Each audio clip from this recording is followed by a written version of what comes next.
Paranormal in Pennsylvania may discuss topics such as suicide, murder, and other potentially upsetting things. Listener discretion is advised. Hello, and welcome to Paranormal in Pennsylvania, where we discuss history and hauntings.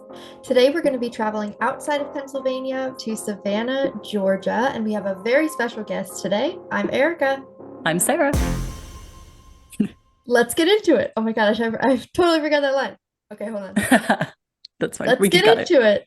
So today we have a super special guest with us, John, the host of Dairyland Frights. Would you like to tell us more about your podcast? Yes, thank you, Erica and Sarah. I love your podcast, by the way. You guys do a great job. I've already had Sarah on. We had a lot of fun, right, Sarah, talking about different spooky stuff. So my podcast is mainly about the Midwest. So I focus on the Midwest. And I love to bring guests on like Sarah. I just actually had 2 guests from the UK on last week, which will be coming out. And I also had a horror author who will be coming out. So kind of just, look for that to be coming out, listen to it. That's some of the new things coming up on my end. So that's about it. That's so exciting. We're so happy to have you here. Oh, it's my pleasure. It's great to be here. Yeah, and everyone, if you have not listened to Dairyland Frights, I'm a little biased because I'm from Wisconsin originally, but go listen to it. Right. Every episode is hysterical and informative, and one day maybe we'll quit podcasting when we find Al Capone's treasure, which we talked about on the episode. Absolutely, but the Motel Hell, you betcha. We got that going, Sarah. We're ready to go. Yeah. Okay, so I have in Savannah, Georgia, I have 5 different places that I did some research on. John, I know that the one we had heard about the Weed House, but later in the episode, if you want to tell your stories about it, because that's actually not one that I did for the research on, that would be super great. But I'll just list the 5 that I did. I did Candler Hospital. I did the Savannah Theater. I researched the Foley House, the Wright Square, which is like just one of the main squares, which is so interesting to me how much information was out there. Yes. And the Mercer-Williams House, of course, because that is the huge one. So I'll start with the Candler Hospital. This is actually now part of SCAD's law school, but it used to be a hospital. It was first chartered in 1804, and it started as a seaman's hospital and poorhouse. And as I was doing research, it seems like the direct purposes of the hospital kind of changed. So like during the Civil War, they had a wing open up for the Confederate soldiers. But for all intents and purposes, it remained a hospital basically throughout its history. We are heading to the year 1876, which was one of the largest and luckily the final outbreaks of the yellow fever epidemic in Savannah. And as the fever was raging throughout the town, a lot of patients were obviously brought into this hospital. And unfortunately, a great number of people passed away during this time. Something that I wanted to know is that Forsyth Park is actually pretty close to where this hospital is. And so I'm assuming due to that proximity, that's why they ended up building a large mass grave site. And that grave site is actually underneath where the fountain is that's in that part of town now. And they ended up building morgue tunnels underneath the ground in the hospital, leading to the fountain where the gravesite was. That blew my mind when they said that on the tour, because you see this fountain and you think like beautiful, picturesque Savannah, and you're standing on a mass grave. Yes. Isn't that amazing? I don't mean to take any of your thunder away from No, please. But we as paranormal researchers don't understand that basically everywhere in America, we're standing on graveyards and bones. Yes. Let's think about that. I mean, that's crazy, right? If you have an older house, let's say you have an 1838 house, there's a good chance that house was built upon a graveyard, or there's some type of bones in that house.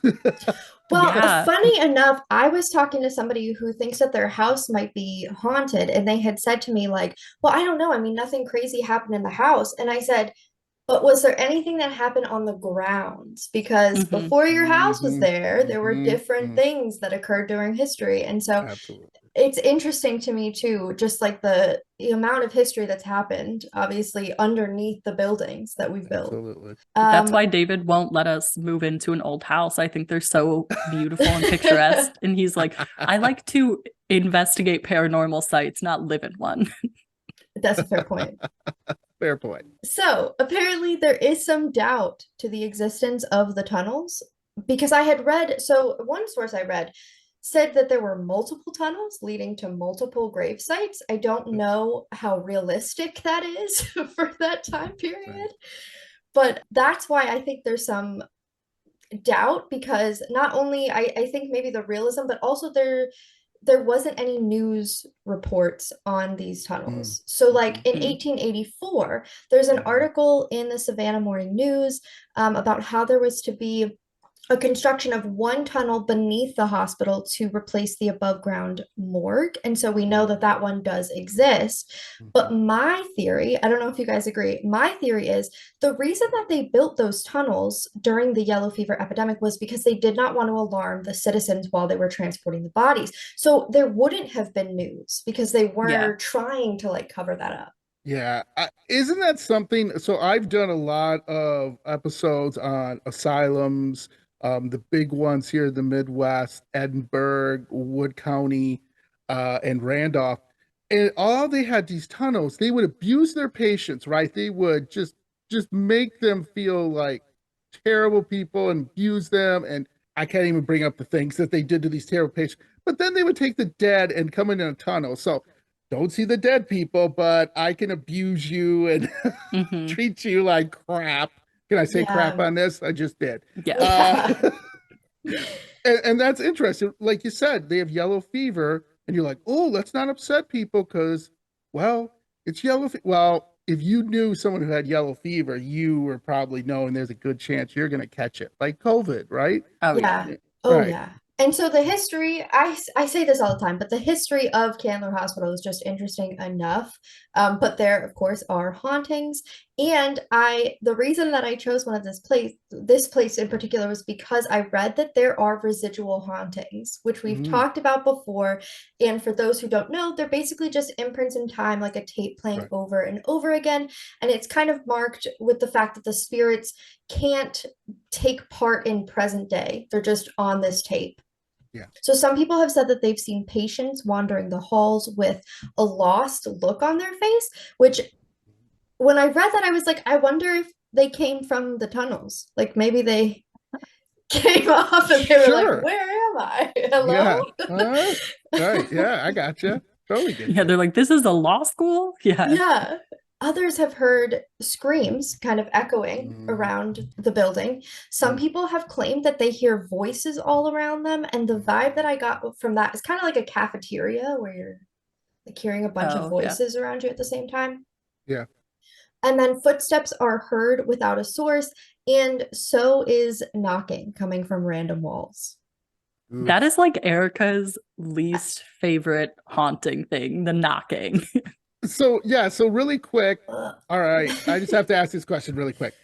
Knocking on your door, like subdued voices, footsteps, screams, which one like you would just freak out at, or all of them, I guess? The screams would get me. Screams, yeah. I think. Yeah. Yeah. What about you? Screams. Imagine 3 a.m. and you just hear a blood-curdling scream that wakes you up. Ooh, the worst. Yes. I think definitely the screams for me, but the knocking on walls is also terrifying to me. I don't like that. Why? Just curious why. So I had tried to pinpoint this in the last episode. I don't know, but I think it's just the fact of like I'm already scared that a real person's gonna break into my house, so I'm like extra nervous if there's like a ghost knocking on the door. Right. When we covered the Smurl haunting and we read the book written by the members of the family, that was one of the signs of the demonic presence, allegedly, you know. So I think that that's in the back of our mind of like knocking equals demons. Yeah, yes. I remember you guys all know this, but for your audiences out there, my spooky friends, if you hear a knock in 3, So it's a 3 knocks because it's supposed to be an offense to the Trinity, the God, Jesus, and the Holy Spirit. That's supposed to be the demon's way of going, suck it, God. Interesting. I did not know that. Yeah. So if you you didn't? No. There you go. So if you hear 3, which by the way, I'm gonna totally knock 3 times on you. I'm not gonna do that. Yeah, you're gonna see me outside your apartment window, Erica. Yeah, there you go, Sarah. We do live on the first floor, so theoretically you could do that. I will do that. Yeah, no. Totally cool, Sarah. Something that's crazy about when it was still a hospital, because they told us on the tour that 666 people died in the first wave of yellow fever there, and then around 1,000 in the second. So it had some time to become haunted while still a hospital. Yeah. And they said that there was equipment flying around and even like scalpels flying out of surgeons' hands while they were performing surgery. Wow. It's a lot. I did find in one of, I believe it was a YouTube video that I was watching about this woman was speaking about some of the ghosts that were around the building. And she found a first-person account from this Reddit user that she noted their username has since been deleted. Kind of spooky vibes there. But at the end of their college career, they and their friends wanted to see one of the tunnels. So they had heard about them, but they had never seen one of them. And most of them had just been closed until one of their last weeks. And I guess the hospital had been up for sale, but they were getting some hits finally on people wanting to see the hospital and were actually interested in buying it, which had not happened for a while. And so some of the tunnels then were open because people were touring the building. And so 2 men in business suits walked out of the basement area, and the group of students went up to them and asked if they could go for a tour, and they asked to see the tunnel. When they get to the beginning of the tunnel, they kind of walk in. There are only 2 light sources turned off at the exact same time. And so there's 7 people down there. Trying to get back out without a light source. And so one of the students started taking flash photography so they could see where they were going, like as they were getting up. And they did not state that they found anything on their camera because they had said that they wanted to, but then never confirmed if they did. But once they reached the top, when they got back up, both light sources turned back on immediately. No, I do not like the dark. No. I would rather, you can haunt me all you want as long as you keep the lights on. Yes. Agreed. All right. Do not call me weird, but I love the dark. I absolutely love the darker, the better, because it calms me down. So I know that sounds weird, but like when I sleep, I have to everything pitch black when I sleep. And I don't think it's weird. Do you guys think that's weird when you're sleeping? No. I don't think it is. No. Yeah, but if I was in an area, right, I'm walking in a tunnel doing some investigations and all of a sudden it goes pitch black, yes, that would freak me out. I'm gonna admit that. It's interesting to me that people were going to buy the hospital. If you guys had to own a haunted location, what type of location would it be? That's a really good question. Oh boy. Somewhere open, I think. Like it would have to be pretty airy, you know what I'm saying? It couldn't be something like a hospital where there's hallways and a bunch of rooms. I see. Okay. It would have to be some like a bigger open space. Like a theater? Yeah, like a theater. That's a good one. I would have to say bar just because I think I can control things a little bit better there. I don't know if that's true. I've never been in a haunted bar, but a house, I've spoken to numerous people, numerous guests who have haunted homes and they lived in it as children, and they have a really weird perspective. They're like, you get kind of used to it. There's been a couple incidents, but in general, you get kind of used to it. And I'm like, it still to me would be annoying. Like waking up every morning and you shut your mirror and there's like a ghostly figure behind you. See what I'm saying? Or like you try to grab your car keys in the morning and the ghost has moved them. I mean, I'd be like, come on, man. Yeah. Then it's just annoying. Yeah, yes. Right. It's not fun anymore. It's just annoying. So I don't know. I would just say a bar. So that's just me. That makes sense. Yeah. I think I would do library because a lot of the libraries we've covered, the ghosts use the books to communicate. So I think that would be cool. Like, what did the ghost leave me this morning to read? Yeah. That would be interesting. You'd never get bored. No, you wouldn't.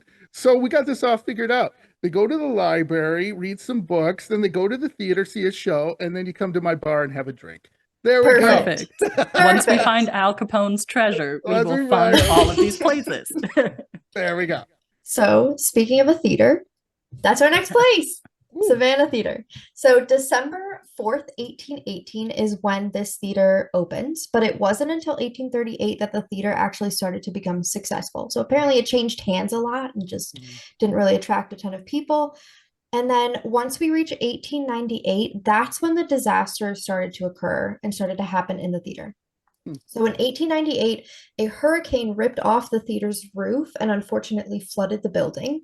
I didn't see any casualties with that. So I believe that was just, it happened, but hopefully nobody was performing or in there at the time. Then in 1906, a fire struck, and this was one that we learned about on the Haunted Hearse tour that we took. Our tour guide was telling us that one actress at the theater, Betty, got stuck in her dressing room under the stage and unfortunately perished in that fire. And then in 1948, another fire struck, and this time an 8-year-old child, Benjamin, had been trying to get out from, he was placed on the balcony of the theater and unfortunately had been trampled by people rushing out and was only 8 years old at the time, which is horrible. Yeah. And so those are the three kind of tragedies that occurred in this place across history. And there are 3 ghosts that are said to haunt the theater today. So the first one is Betty. And our tour guide mentioned that actors, actresses, and backstage hands that perform there today can hear their name being called as they're getting ready. Ooh, okay. Betty's doing her research on who's performing in the theater. They also report hearing a disembodied voice of a woman who's warming up her vocals. And something that we didn't hear from the tour guide, but I read that some people can sometimes see her apparition. So they'll see her behind the curtain dressed in a costume, ready to go out on stage. Our next ghost is Benjamin. And our tour guide mentioned that individuals have reported seeing his shadow up on the balcony. And I believe, Sarah, correct me if I'm wrong, she said that he has been seen pacing back and forth, correct? Yeah. And it seemed almost as if he was like, he's lost. Yes, unsure where to go, maybe looking for someone. But I did read online that apparently he also likes to harass the spotlight operator, but in a funny way. Like he plays pranks on people as they're coming in. Yeah. And the source had noted, like, well, maybe he's just enjoying his afterlife in the theater. And I hope that one's more true than him being lost. Yeah, absolutely. And then last, we have our third ghost, which was not mentioned on the tour, but who's known as the director. And I couldn't find any history on any director who's passed, but people know that he's a director because apparently he's still heard shouting at the actors, critiquing their performance as they're rehearsing. I love that. Get to your mark. Let's go, people. Oh, that was terrible. People are like, what? He's yelling. Yeah. So I thought that one was super interesting. But yeah, those are the hauntings of the theater, which I feel like, again, the history is just so interesting there. Being trampled to death is an irrational fear that I do have because it's like, I feel like it's shown in like movies and stuff, but can you imagine like being unable to stand up? And especially an 8-year-old boy, it's like, what was everyone doing? Just not paying attention? No. Right. No. So that is a common theme. I did a shut-in at a theater in Chicago where we did ghost investigation, and they had us from 2 in the morning until about 7 in the morning. And the same thing happened, and the name escapes me, the Chicago theater, but a 4-year-old girl was trampled to death. Yeah, her mother was carrying her, and then she slipped. The little girl slipped, and her mother tried to go back and get her, and it was too late. They just trampled the little girl to death. And one of my, I guess, people who were there on the investigation, when you see her, this is terrible. When you see her, she will appear in front of you and she'll have black eyes, like dark as coal, and she'll Oh. just stare at you. And so we heard a woman, I didn't see anything, but you walk around, they let you walk around and you do a flashlight, whatever, and you bring your equipment. And there was a woman going back in there where the little girl died. And we were just all talking, and somebody heard this blood-curdling scream, and we all ran over. And she said, "I saw a little girl," and she was standing there, like in period clothes, with these dark black eyes, just staring at the woman. And the woman just froze and freezed up, and we, of course, we're sometimes paranormal investigators cannot be, how do you say, having the best way of saying, "Hey, are you okay?" We are like, "Did you get a picture?" Yeah, right. Like, You're like, I want to see her. Yeah. We didn't try to, help her or calm her down. We were like, "Did you get a picture?" Yeah. No, she didn't, by the way. But anyway, yeah, Oh, that's a shame. that's a common theme in a lot of theaters. Someone being trampled to death, someone falling out of the balconies. Right. Ugh, terrible. Like I said, I really hope his spirit is harassing the operator and not Yeah. joking around with the visitors. Oh, that's great. The next location I have on my list is the Foley House. So this inn was built in 1896 by, I think it's Honoria or Honoria Yeah, I can't Foley. tell based on the spelling. I'm gonna call her Mrs. Foley because I don't There you want go. to say her name wrong. But she ran this bed and breakfast in Savannah, and one night in 1901, a strange man broke into her bedroom. Some reports say that he was trying to take advantage of her. One report mentions that she thought he may have been trying to strangle her, but either way, not a good presence. And she fends off his advances with a candlestick, and this ends up killing him because she cracked his head open. Ooh. Obviously, didn't know what to do or just didn't want this news to break, needed to cover things up, and she hid the encounter by sealing him in one of the walls in her inn. Oh no. Which, Yes. so Come on. according to the tour guide, wasn't it like her son-in-law helped her prep the body? They like boiled it to get all the flesh off the bones and then put the bones in the wall. It's like, I cannot imagine if I went up to my mother-in-law and I was like, "You know what I really need you to do tonight? Help me clean flesh off bones," and then put them in a wall. She'd be like, "I'm sorry, what?" Sarah and Erica, you're gonna get a text from me, a really weird text one day saying, "Hey, I was wondering if you could like help me." At least you guys have the excuse like, "John, we're like miles away." And I'm like, "Come on, Yeah. help me out. I just cut off my wife's head. I stuck it in the bucket here and it's not working." Yeah. Breaking Bad, but paranormal investigators. You guys are looking at your phone. What is Right. Well, so I remember asking myself on the tour, how did anybody actually learn of this story? Because if nothing was reported, stories are passed down through police reports, court records. Right. But I read that apparently on her deathbed in 1914, she confessed what happened and she explains this story to those who are around her. And at the time, everybody was like, okay. Right. Nobody really, believed her because it seemed like such an unbelievable story. Right. Then we fast forward to 1987, and a skeleton was discovered in the walls of the inn during renovations. And when they were trying to figure out who the skeleton might belong to, this story had come out. Well, why would she lie about that? Right. Yeah, I don't know. Yeah, and it's funny, they called him Wally when they first found him, which I think is so funny. Why did they do that? Anybody know? Wally? Like, yeah.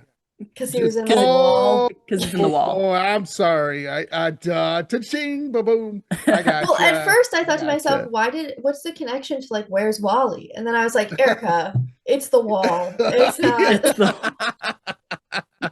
That's what I was thinking. It sounds like that's a really grotesque Disney show.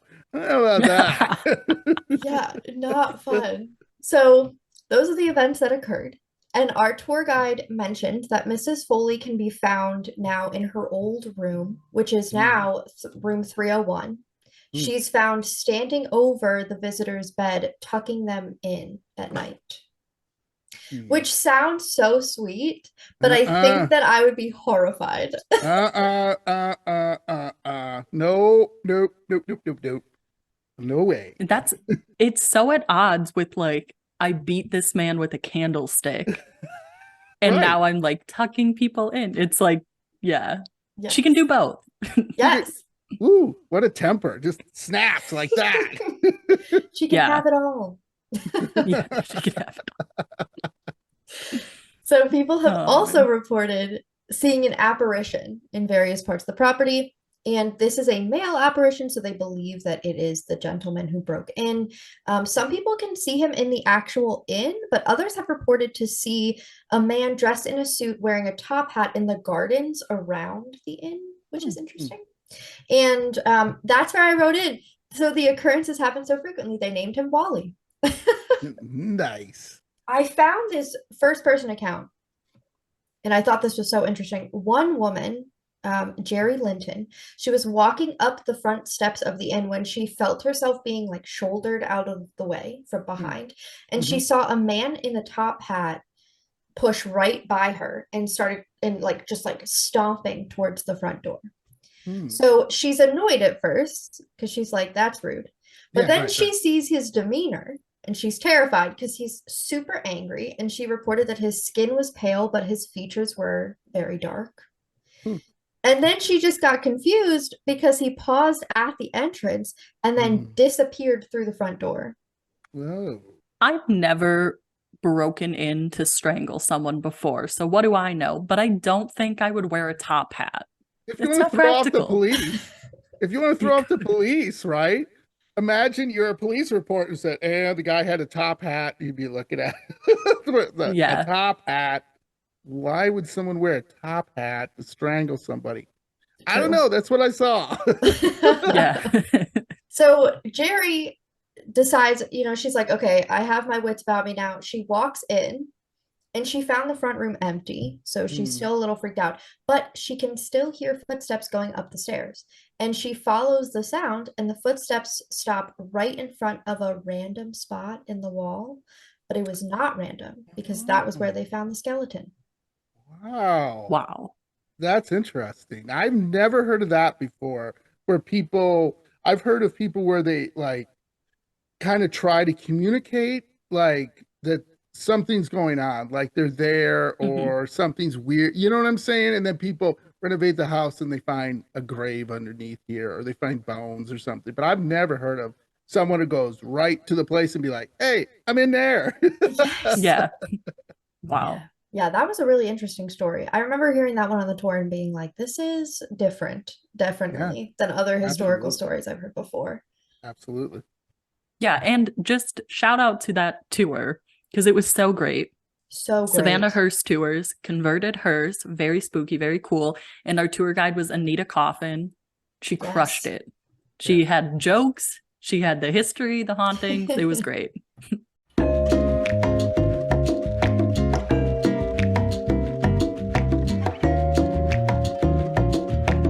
The next spot that I have on my list is the Wright Square, which I had said earlier, I think is so interesting that this little square, this little plot of land has so much history on it.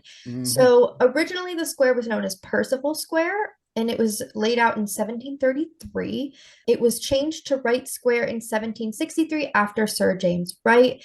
And this was the main square of Savannah for a time, mentioning that it was the location of like the courthouse, government bonds, auctions, other like important ceremonial things. So in 1733, Alice Riley and her husband Richard White come from Ireland and begin to work for William Wise, who was notoriously tyrannical and just not great. So in March 1734, William is found dead in his house.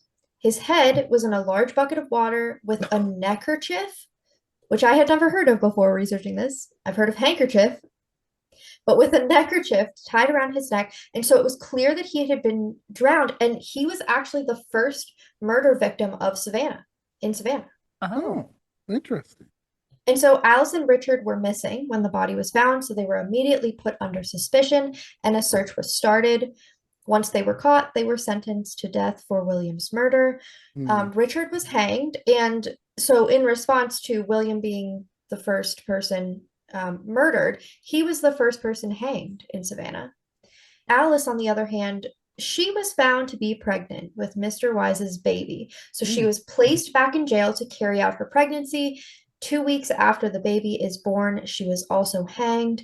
And even more tragic, her baby ended up passing away as well. And they are buried together just off of Wright Street underneath a house. Think how cruel they were in those days. All right, hang her. Oh, she's pregnant. Okay, have the baby, then hang her. Yes, like it was so horrible. I thought, okay, they're not hanging her because she's pregnant. When we were hearing this story, I was like, great, that's good. That's a good decision. And then they were like 2 weeks after the baby was born. And I was like, that's terrible. That's horrible. Why 2 weeks? Like, yeah, why 2 weeks? Yeah. Right. Maternity leave in the country just wasn't good ever. There you go. They're like holding up the little baby as they hang her. Hey, look at your little baby. Just to make things worse, right? Look at how cute he is. Oh, la. Yeah. Ooh. So the terrible history of this square does not end there. And in 1739, the Yamacraw chief Tomochichi was someone who made peace with the Georgia colonists, and he was buried in the center of the square, and they had built a monument to him as somebody who had like kept the peace in Georgia. Unfortunately, 100 years later, after they had built this monument, William Washington Gordon passed away, and they decide to build a monument for him in Wright Square.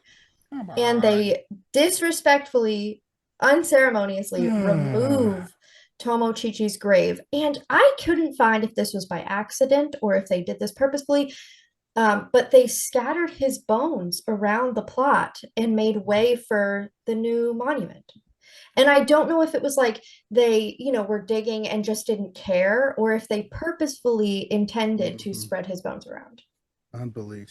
Stupid idea. Dumb. So that's what we always say. Don't interrupt. Let the body rest in peace. Yes. Don't move the bones. Duh. Yes. Oh, boy. It's like rule 1. Rule 1. Yes. So the hauntings of this square are, kind of obvious based on the stories. So to begin with, Alice does haunt the square. And this was something that I had read on my own, but a rumor was started where Alice apparently had put a curse on the people of Savannah as she was being hanged. And I didn't notice this. Sarah, I don't know if you did, but Spanish moss is something that grows on all of these trees around Savannah. It looks beautiful. It's not great for the environment, but it grows just all over the place. And apparently it does not grow in the trees in Wright Square. And some people believe that there may be residual energy from the curse. Now I have to go back. I'm going to look at pictures of... Yeah, go back and look. Yeah. Yes. Alice's apparition... Is that real? That doesn't... Okay. Is it real though? Because that's what I said. I was like, do I remember? Because I feel like we would have noticed it, because we had noticed the Spanish moss the entire weekend. Alice's apparition will also appear in the square. So people, especially tourists, have called the police about a woman walking around the square, wailing and asking people if they've seen her baby. And at this point, most of the officers in Savannah know that it's Alice. But an interesting tidbit I found is that sometimes when a new officer joins the force, they'll send them out to answer the call kind of as a joke because they know, but the new officer won't. Yeah. And then, of course, so the ghost of Tomochichi also haunts Wright Square. Luckily, preservationists kind of stepped in. So after his monument was removed, they created a new memorial and a new monument, which is now located at the southeast corner of Wright Square. And I don't know how this was figured out, but apparently if you run around the monument 3 times while saying his name, the ghost may appear. Yeah, who did that? That's what I'm saying. Yeah. That's a bunch of bunk. Come on. Yeah. Dizzy people getting dizzy, right? I'm dizzy now for running around here after doing it like 8 million times and nothing happens, right? Yes. Yeah. And I hate to further debunk, but here we have, you can see right there, right square, and you can see Spanish moss on the trees. Oh, there we go. There we go. Good to know. Good to know. Thank you, Sarah. Thank you, debunker. So that is right square.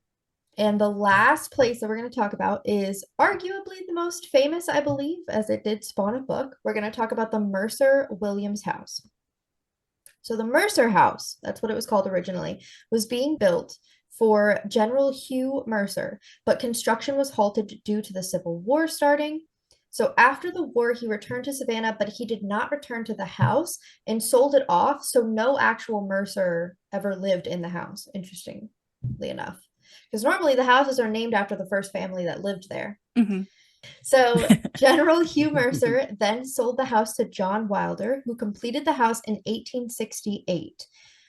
In the 1900s, then, the house was home to a group called Savannah's Shriners Alley Temple. But after they vacated it, it stayed vacant for close to 10 years. So this had to be around like 1958, 1959 when they vacated. And in 1969, it had to have happened right before Jim Williams bought the house, a young boy named Tommy Downs wandered into the abandoned Mercer house. Yes, apparently that was common. People were trying to get in constantly, of course, typical throughout history. He did get onto the roof. Apparently, he really liked to bird watch, so people think that he may have been trying to grab a pigeon, but he unfortunately slipped off the roof and was impaled by the spikes on the iron gate surrounding the house. Paramedics did try to save him, but he unfortunately died on the scene. Later that year, Jim Williams bought the house, restored it, and threw his first massive Christmas party there in 1970. And that was his whole shtick while he was living there, was throwing these like lavish parties. And so now we begin the events that became the story of the book Midnight in the Garden of Good and Evil, written by John Barrett. During one of the parties, Jim meets Danny Hansford and they strike up a romantic relationship after meeting. And I read multiple sources, so their relationship had been pretty rocky, sort of like an on-again, off-again trope. And in 1981, they had their worst argument to date, and Hansford storms into the study afterwards and pulls a gun on Williams. He tried to pull the trigger, but the gun jammed. And while it jammed, Williams pulled out his own firearm and shot Hansford. We'll skip forward to 1990, and Jim Williams passes away in the foyer of his home. The movie and other sources I read stated that he passed in the office where he shot Hansford, but our tour guide at the Mercer-Williams house confirmed that that was not correct. Yeah, I did think about that, and it's owned by the family, so they know the story. Right. It would be cool if he died in the same spot. But well, I had saw a couple sources online say that they think Hansford had a hand in Williams's death, but I think that is based on the rumor that he passed away in the study. I think he had heart complications and just passed, unfortunately, in the foyer. There is a lot more to the story, of course, especially between the aftermath of the murder and Jim Williams's death. But I didn't want to get into too much more, just in case people want to read the book, watch the movie. I didn't want to spoil anything. That's fair. Yeah, there's a lot. Yeah, you could do a whole episode on it. Yeah. Yes. Absolutely. And so, as Sarah had said, the building itself is a museum owned by Jim's sister, Dorothy, and two of his nieces actually live on the top floor. So only the bottom floor is open as the museum. So to start with Tommy Downs, since that was the earliest one, the ghost of Tommy Downs is seen in the house. Many report seeing a young boy standing on the roof or the balcony. Some have also seen him standing at the windows, and tourists have captured photos where he's in the windows. Now, this is a new thing, and I've never heard of this, but some people have said while they're there, they've seen the memory of Tommy falling from the roof to his death. But it's not like Alice, where people are seeing it in front of them and thinking that somebody's jumping off the roof. It's like an actual memory that was implanted in their head. So they're seeing this in their head replaying over and over again. I've never heard of that. I've never heard of that either. Me either. I was like, this is a very interesting way for this to play out because I know that we have seen a few, Alice included, but we've seen a few where tragic things have happened and people end up calling the cops because they're watching it Right. in front of them happen, even though it's like, again, one of those residual hauntings. Yeah, well, I take that back. There's been stories I've read and heard that, well, especially mediums, right? Where they'll be like, oh, I can see the person drowning in the tub, or I can see the person falling off the roof. There has been times where people have said, like, there's a glitch in the matrix or what, time slips, where they've gone around and they've seen someone and they're talking to them, and then all of a sudden something happens to them, like they fall or they're killed, or they're like, oh my God, these people, and they go to a cop and they're like, oh, this person was murdered right in front of me. And the cop is like, okay, great, let's check this out. And nothing. Or the tour guide or whoever is in that area is like, oh, so you saw that. Did she look like this or did he look like that? Yeah. Yeah. Well, that's Mary or that's whoever, right? And yeah, so that's very, very rare, but it's interesting. Yes. Wow. And so while Jim was still alive, he claimed that Danny Hansford's ghost haunted the house after the murder, which makes complete sense to me. Hansford's ghost was reportedly angry, vowing to get revenge, and Williams was so haunted by him that he reached out to a voodoo practitioner to try and get like an exorcism performed. And they tried it, but this did not work, which I hope, yeah, that's terrifying that even an exorcism did not work. Presently, guests today say that they can feel Hansford's spirit upon entry, and many report the feeling of being watched. And his actual apparition can be seen walking the halls of the house. And it said that sounds of phantom footsteps and disembodied voices associated with him are heard. I don't quite know how they know it's associated with Danny, but that was noted. Okay. And then after Jim passed, he apparently also haunts the house as well. His apparition is often seen in the foyer where his body was found or in the study. A few months after his death, neighbors reported that the parties continued, even though the house was empty. So they claimed to have heard live music and saw people dancing, but they found the house empty upon taking a closer look. Right, yeah. I can't imagine hearing music. Yes, I can't imagine hearing music and people talking and then walk up to the window and it's empty. I would think I was going crazy. Yeah, there's been reports, so I can't remember which the podcast, but where they call it was like scary cop stories or something. And where people have complained, like you said, when the cop goes to the house to be like, all right, turn down the music and knock on the door, and then they go in and nobody's there. And and the people who are like, I always find this funny, the people are in more haunted locations, like New Orleans, for example, cops use that as hazing, just like you said. They'll be like, go to this house, Jimmy, check it out. Okay, you got it, chief. And then they'll be like, oh man, come on. And and then it's just hilarious. So I'm guessing that happens at different times of the year too. There might have been a seasonal party, a Christmas party, maybe happens more over Christmas versus a Halloween I've heard that too. Like every Halloween, this haunted house, blah, blah, blah, people having a party. So, right. And I'm still not invited. Thanks a lot. This Christmas party sounded wild. When we were listening to like what occurred kind of in each room, because as you're going through, they kind of explain the purpose of each room. I was like, this seems like a lot of fun. The ballroom upstairs was huge. Yeah. I can't even imagine how many people they fit up there. Right. Well, the whole house. And I mean, who has a ballroom in their house on the second floor? That's what blew my mind. It's like on the second floor. Yeah, it's weird. Yeah, it's usually on the ground floor. Interesting. Yeah. So his sister Dorothy, who now owns the house, apparently does not believe in the hauntings. She said that she has not experienced a single paranormal event and also does not love the book written by Barrett. Which is interesting to me because the book written by Barrett was something that Jim Williams worked with him on. Yes. But he never got to see it published. He died before it was published. Correct. Yeah, I did. When I asked our tour guide about paranormal activity there, they were not very receptive to me asking that question. So I kind of took it as the family doesn't really want it to be Yes, discussed. that is true. So here we are on a podcast discussing. Yeah. Whatever. Sue us. That's okay. But we'll be more famous. Yes, the family is adamant.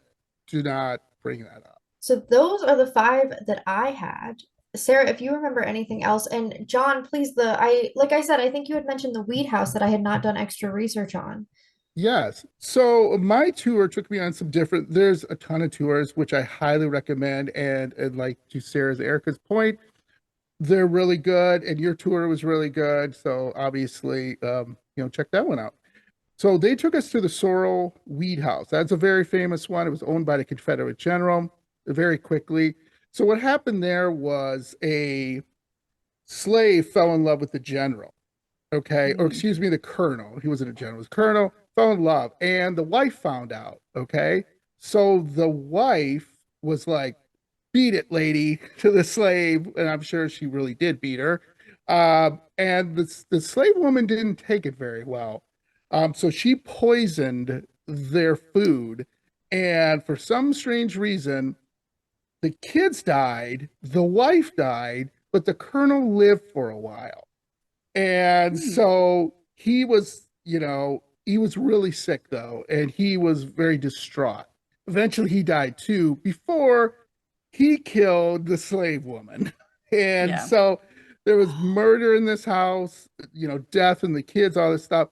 And so just picture this, and I love this. It was such a great tour. When you walk into the house, first of all, it feels weird. Okay, like something's off.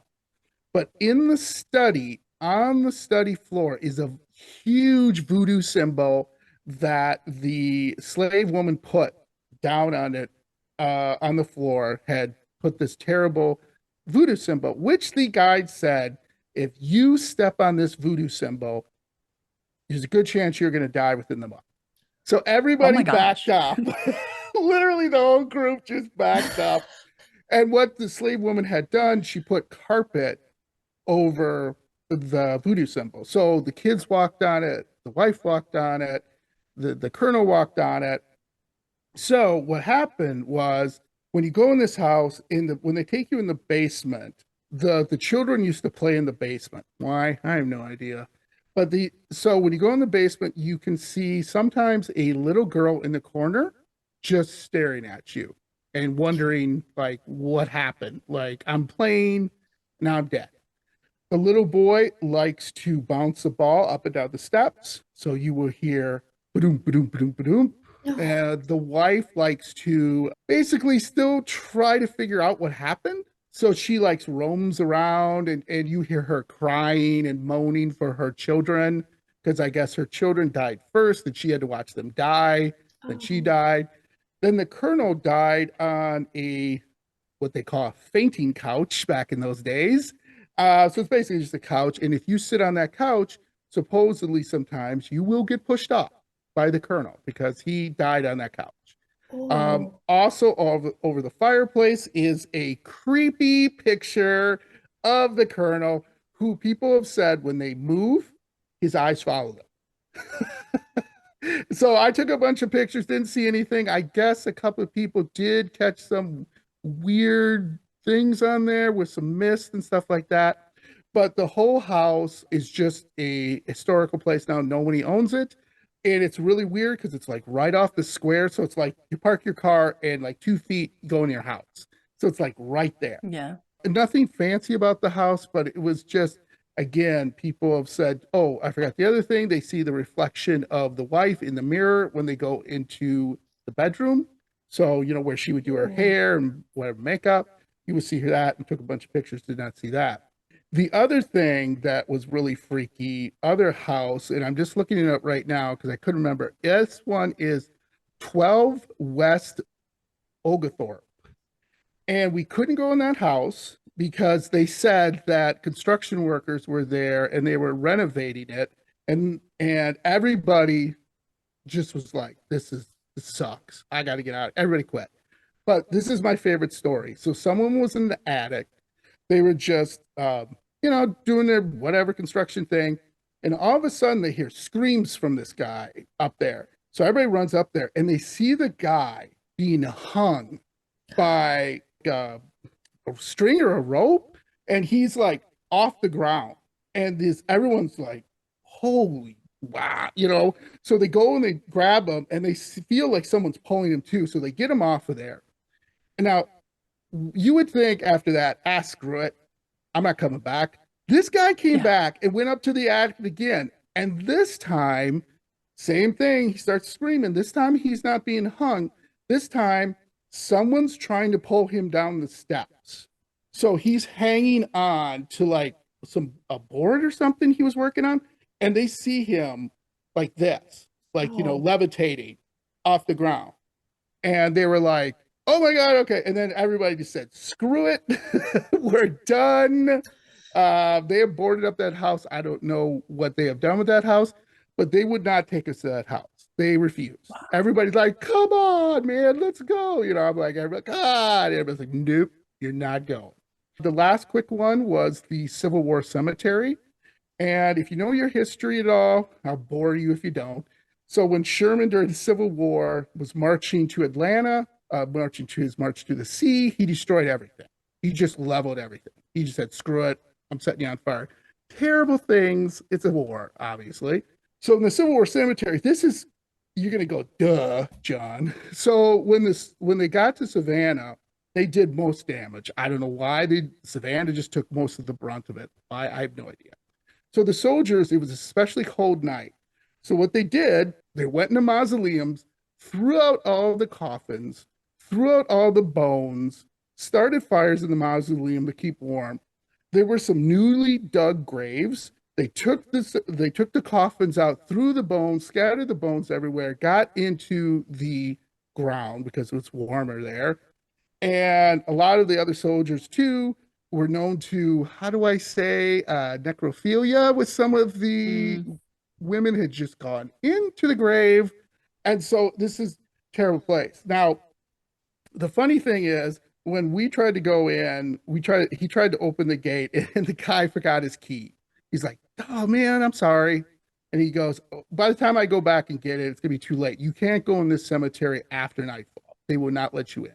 After the tour, I'm walking past and I get out my cell phone and I start taking pictures. It doesn't work at all. Nothing. Doesn't work. I try everything.